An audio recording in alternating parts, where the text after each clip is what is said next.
정말 님도 수행으로 깨달음을 얻었고 경제적 자유를 얻으신 거라면 어떤 방법으로 해야 되는지 알려주면 좋겠어요.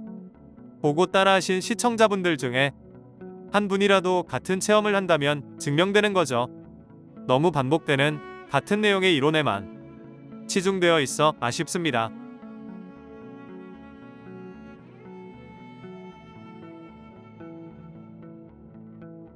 저의 개인적인 의견을 말씀드리면 저 또한 삶과 내면 세계를 탐구하는 사람인데 이게 삶을 좀 깊이 파고 들어가 보니 삶의 다른 모습들이 보이기 시작하면서 물질에 대한 관점이 많이 바뀌게 되더군요.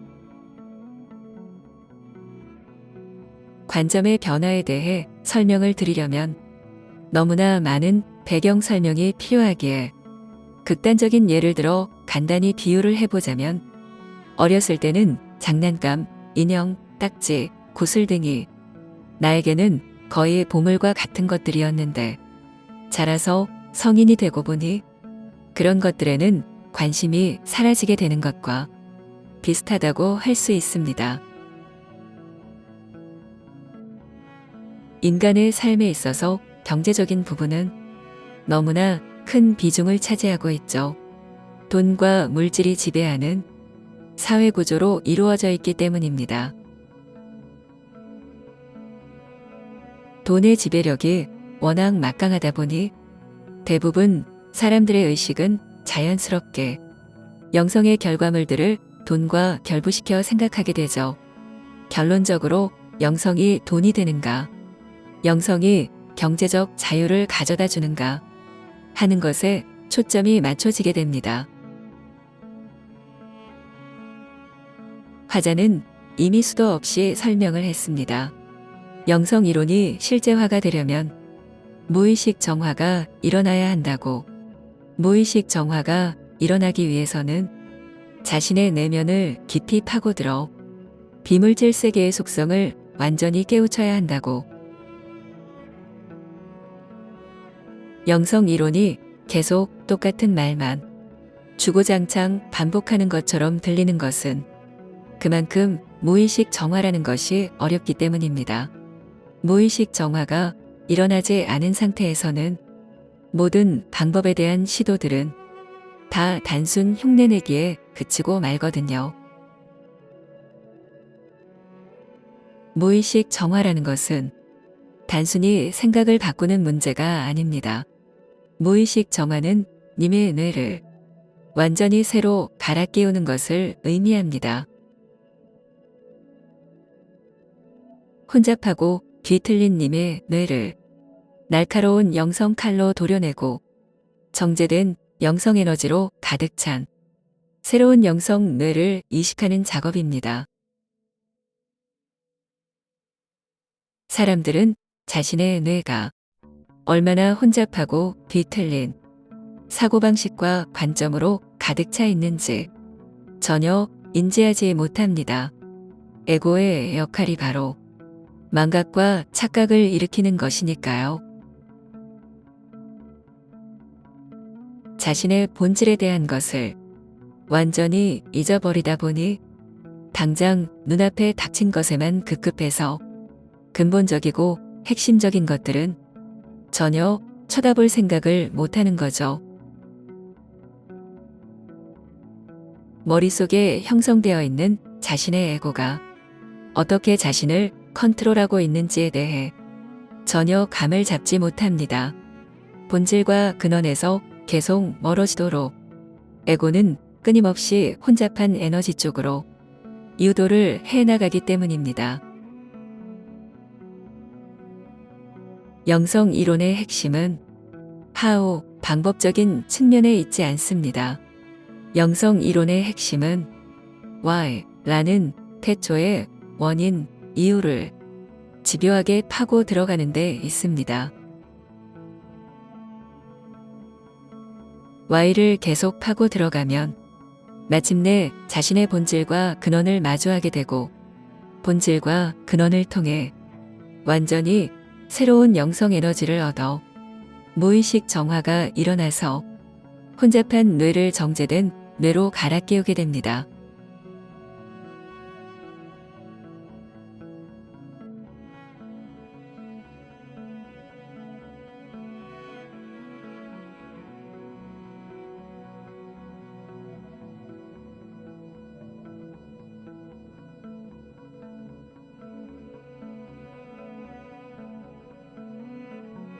사랑을 원해요. 돈은 관심 없어요.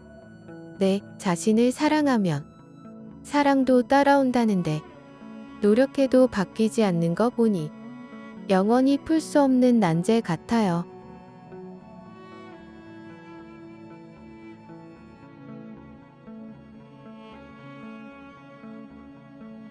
저의 개인적인 의견을 말씀드리면 뭔가 조건이 붙는다면 그건 자신을 온전히 사랑하는 게 아니겠죠.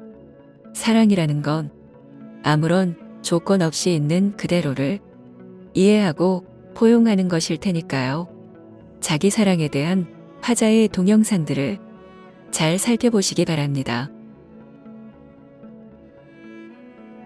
사랑이란 것은 참 어렵습니다. 너무나 애매한 용어이거든요. 사랑하는 것과 사랑하지 않는 것, 이 둘을 명확히 구분할 수 있을까요? 내가 밥을 먹는 것은 나를 사랑하는 행위일까요? 나를 사랑하지 않는 행위일까요? 내가 걸음을 걷는 것은 나를 사랑하는 행위일까요? 나를 사랑하지 않는 행위일까요? 사랑이란 단어 때문에 인간들은 무수한 착각에 빠지게 됩니다. 사랑이란 단어의 애매함에 푹 빠져 온갖 추측과 상상을 일으키면서 감정이 마구 요동을 치게 되죠. 인간이 만들어 놓은 사랑은 감정의 부산물일 뿐입니다. 인간은 에고가 만들어내는 감정에 휘둘리며 학습되고 세뇌된 메커니즘을 따라 자동 반사적으로 이끌리게 됩니다. 인간의 사랑과 근원의 사랑이 동일할까요? 근원은 자기 자신을 사랑하는 인간을 사랑할까요? 사랑하지 않을까요? 근원은 자기 자신을 미워하는 인간을 사랑할까요? 사랑하지 않을까요?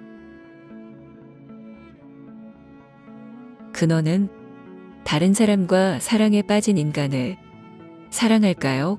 사랑하지 않을까요? 근원은 다른 사람을 미워하는 인간을 사랑할까요? 사랑하지 않을까요? 근원에게는 사랑이란 개념이 없습니다. 여기서 말하는 사랑이라는 것은 인간이 만들어 놓은 사랑을 의미합니다. 인간은 무리를 이루는 사회생활을 하면서 어쩔 수 없이 사랑이라는 개념을 만들었습니다. 국가 사랑, 민족 사랑, 지역 사랑, 조직 사랑, 회사 사랑, 가족 사랑, 타인 사랑, 자기 사랑, 자연 사랑 등등 온갖 사랑의 개념을 만들어서 하나로 뭉치려는 본능을 자극하는 것이죠. 영성에서 말하는 사랑, 근원 차원의 사랑의 개념에 도달하기 위해서는 인간이 만들어 놓은 인위적이고 자기적인 사랑의 개념을 벗어나야 합니다. 그렇게 되려면 감정 자체에 빠져버리는 게 아니라 감정의 요동을 객관적으로 바라볼 수 있는 관찰, 관조의 파워를 키워야 하죠. 집중, 영성 수행을 통해 관조 에너지를 계속 증폭시켜 나가면 사랑이라는 인위적인 감정 상태에서 벗어나 근원의 상태, 참나의 상태에 가까운 영성적인 일원성의 개념이 생겨납니다. 인간이 만들어 놓은 이원성의 인위적인 사랑의 개념 하에서는 아무리 해도 풀 수 없는 난제일 수밖에 없고 관조 에너지를 통해 일원성의 사랑의 개념에 도달하게 되면 저차원적인 사랑의 개념을 벗어나서 고차원적인 사랑의 개념으로 확장을 시키게 됩니다.